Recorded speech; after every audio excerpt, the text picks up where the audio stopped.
weeks, and then the administration and the school board will take all of that community input and information and decide on the best model going forward to provide the best education to all the students in the district.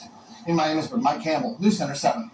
After what Bengals player Sam Hubbard did, he might be right up there with guys like Ickey Woods and Boomer Esiason when it comes to crowd favorites. Understandably so, after Hubbard ran 98 yards for the winning touchdown against the Ravens Sunday. And NFL Films is sharing Hubbard's reaction to that game-winning fumble recovery. Bengals were able to do this at the end of the half.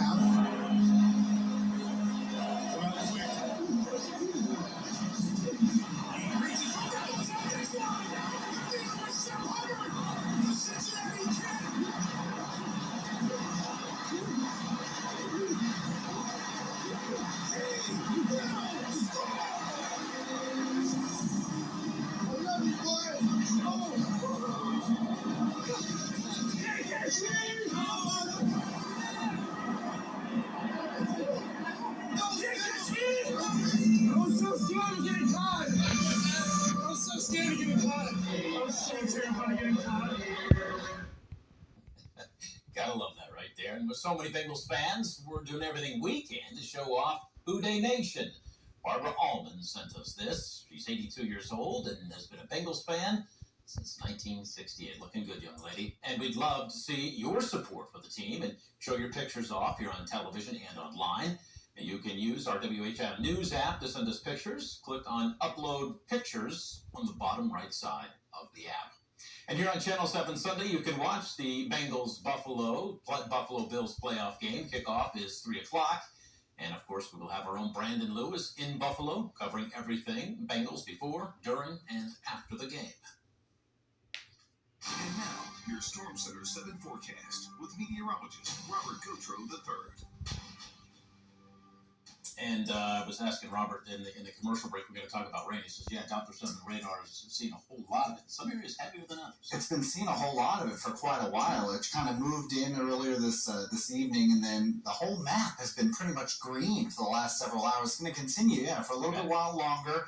And then we'll actually get a bit of a break before we have to look at perhaps, even some thunderstorms tomorrow. Now, we're warm enough to not see snow at least. 40 degrees at the moment in Dayton, 39 in Troy. It is a little bit chillier, say up towards Salina, Wapakoneta. You can see in the mid-30s there. Still hanging on to the 40s in a few places, especially in our southern counties. And we've seen a good amount of rain so far. At least it hasn't been falling really hard, but it has been falling pretty consistently. You can see the rain falling outside here in Greenville. It's on the road. See little splashes there. And then if you look toward the lights, too, you can see it kind of falling. And, man, some of these cars are speeding by. I wouldn't do that. With temperatures in the upper 30s and low 40s across the region, and it being cloudy, we're not going to cool down too much, but we will be a lot warmer thanks to a warm front that's actually passed the area. That's one reason why we're seeing a lot of this rain at the moment. Now, by tomorrow morning, that rain will exit, but will still remain mostly cloudy.